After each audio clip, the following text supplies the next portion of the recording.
Buenos días, chicas. Let me say welcome you to our class Spanish 112, Summer 03. And the topics we're going to cover today are pretérito versus imperfecto. We have already completed pretérito. We have already worked on that. Last class, we work on imperfecto on their own separate, and now we're gonna put them together. Both of them are past tenses, and you guys are gonna now learn which ideas we express with pretérito and which ideas we express with imperfecto. So at the end of this session, students will be able to contrast what happened in the past with something else that was going on, and you'll also be able to describe a scene. We have our faith integration piece, which is our Psalms 116, and I wanted you to join me to thank the Lord reading this psalm in Spanish. So we dedicate this moment to the Lord in our faith integration part of the day. Salmo 116. Amo al Señor porque escucha mi voz y mi oración que pide misericordia. Debido a que Él se inclina para escuchar, oraré mientras tenga aliento. La muerte me envolvió en sus cuerdas. Los terrores de la tumba se apoderaron de mí. Lo único que veía era dificultad y dolor. Entonces invoqué el nombre del Señor. Señor, por favor, sálvame. Qué bondadoso es el Señor. Qué bueno es Él. Tan misericordioso este Dios nuestro. El Señor protege a todos los que tienen fe como de un niño. Estuve frente a la muerte y Él me salvó. Que mi alma descanse nuevamente porque el Señor ha sido bueno conmigo. Me rescató de la muerte, quitó las lágrimas de mis ojos y libró a mis pies de tropezar. Así que camino en la presencia del Señor mientras vivo aquí en la tierra. Creí en ti, por tanto dije, Señor, estoy muy afligido. En mi ansiedad clamé a ti. Estas personas son todas mentirosas. ¿Qué puedo ofrecerle al Señor por todo lo que ha hecho a mi favor? Levantaré la copa de la salvación y alabaré el nombre del Señor por salvarme. Cumpliré las promesas que le hice al Señor en presencia de todo su pueblo. Al Señor le conmueve profundamente la muerte de sus amados. Oh Señor, soy tu siervo. Sí, soy tu siervo. Nací en tu casa. Me has liberado de mis cadenas. Te ofreceré un sacrificio de agradecimiento e invocaré el nombre del Señor. Cumpliré mis votos al Señor en presencia de todo su pueblo. En la casa del Señor, en el corazón de Jerusalén. Alabado sea el Señor. God bless us through His word, chicas, and I hope you enjoy listening into the reading of this psalm in Spanish. Let me continue then with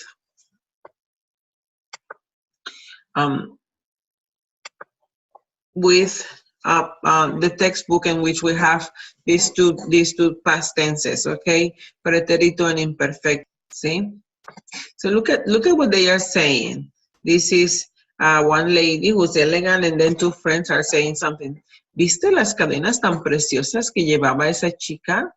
Sí. Y viste los aretes, eran muy bonitos. So they are using not only pretérito, they are using en viste, the question. And then they answer, describing in the past, but they use imperfect. Eran muy bonitos, ¿sí?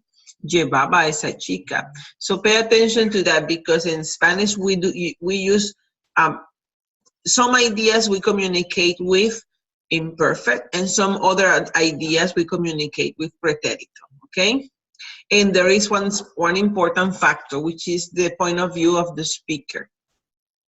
We learned that pretérito narrates actions or events in the past that the speaker view as completed or finished, see? So that is important. If you see, so it might be different from speaker to speaker, that they see different action as ongoing stories or as completed stories. So, but let's concentrate on pretérito. A pretérito itself completes, you see a time frame, see? We are able to express the beginning or the end of a past event or action.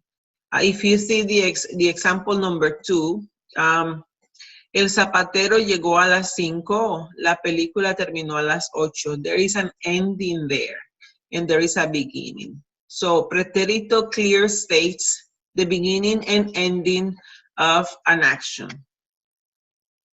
The same tense, pretérito, narrates completed events that occurs in a series.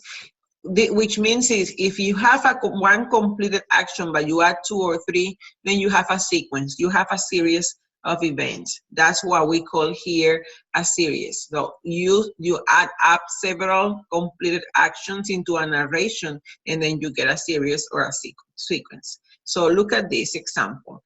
Carlos entró en la farmacia, vio a su exnovia y salió inmediatamente. So the 3 actions that we have here is that Carlos entered at the pharmacist, then he saw his girlfriend, and then he left immediately. So he did those 3 actions, and they are completed actions. The ending of the second one, the beginning of the second one marks the ending of the first one. So one ends when the other starts. One ends and the other starts. So this is the ending. So the ending it's not established only by deadlines or dates or time frame, but also this idea, one finishes and the other one starts, okay? Also, we can express, we can use the pretérito to express changes in mental, physical, and emotional condition or states in the past, see? But concentrate on this, changes in those states, in those conditions. See, if you were happy and then something happened, you change the condition, your state. That change is what is expressed here about the emotional, physical, and mental condition. So, and Alejandra se puso furiosa. Alejandra was happy and then she got really, really mad. Se puso furiosa. When, cuando vio el cuarto en desorden. Cuando vio el cuarto en desorden. ¿Sí? Estuve nerviosa durante la entrevista. Here, during the interview, I was nervous. ¿Sí? Es in this. The interview is the time frame, so she was there at that time, nerviosa. And that's why you use pretérito in those cases. Again, completed actions that you see beginning and end, sequences or series, and changes in your mental, physical, or emotional condition. Now we switch to the imperfect, and we can tell specifically that imperfect is used to describe in a narration, see? It's describing, and it talks also about ongoing habitual actions, progressive actions. So in number 1, we see that the imperfect describes what was happening in the past. This is progressing. See, usually in relation to another event at a given time, with no reference to the beginning or end of the action, or beginning or end of the action. So once it was ongoing. This is not pretérito. This is imperfect. Ongoing, progressive action. No reference to beginning or end, no time frame. ¿Sí? Rosaba hablaba mientras miraba las compras. So look at the translation. Rosa was talking while she was looking at the purchases. So was talking and she was looking. So 2 ongoing action are happening there. We don't pay attention, and the speaker doesn't include time frame, and it's not seen as completed. This action is not perceived as completed. We also use imperfecto to talk about habitual actions or events in the past. So those habitual actions, those routine actions that you want to talk about in the past, you use them in you use the verb in imperfecto. Pedro comía en ese restaurante todos los sábados. And notice that todos los sábados, every Saturday, is an expression that helps us interpret that this was not one-time action or a completed action. It was happening. It doesn't matter. We don't pay attention to the beginning and ending. We pay attention to the fact that it's an habitual action. We also use imperfect to express time or age in the past. Eran las 11 de la noche, teníamos 6 años en 2000. See? So that's kind of like, you're telling the time in the past, imperfect. You're telling how old you were in the past, imperfect. You are describing in the past, imperfect. Now, let's go to the next one. It is used to express mental, physical, and emotional condition or states in the past. This is describing in the past. ¿Sí? Alicia estaba contenta durante el concierto. How was she feeling? Remember, when we talk about in pretérito, when we talk about mental, physical condition or emotional condition, we were talking about the change of those conditions. Here is describing the condition itself. So you are describing, like we did with a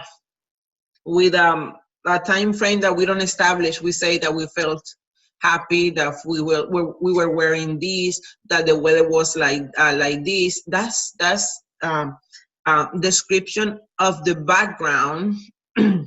It just provides for background information with that description. Okay. A few more, chicos.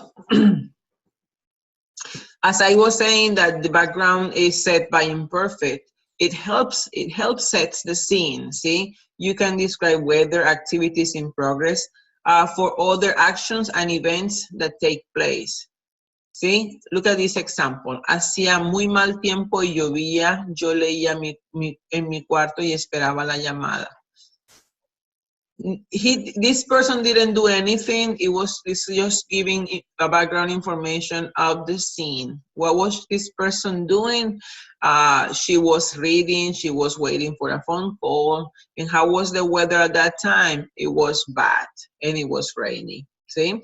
So that is just background information. There is not a completed action or a series of actions there that tells you what took place during that day.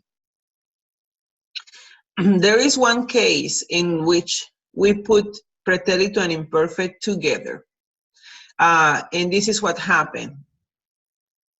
One action is going to be progressing, and the other action is going to interrupt. See, that progressing action.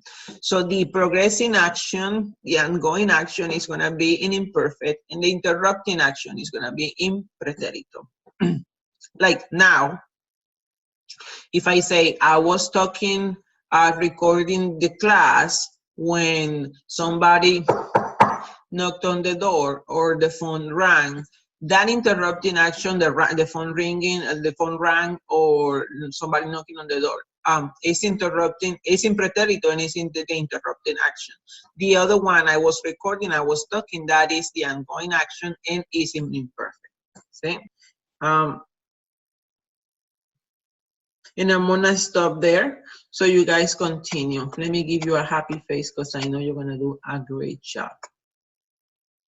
I'll let you continue working on my Spanish lab and stop this recording. Have a nice day. Bye-bye.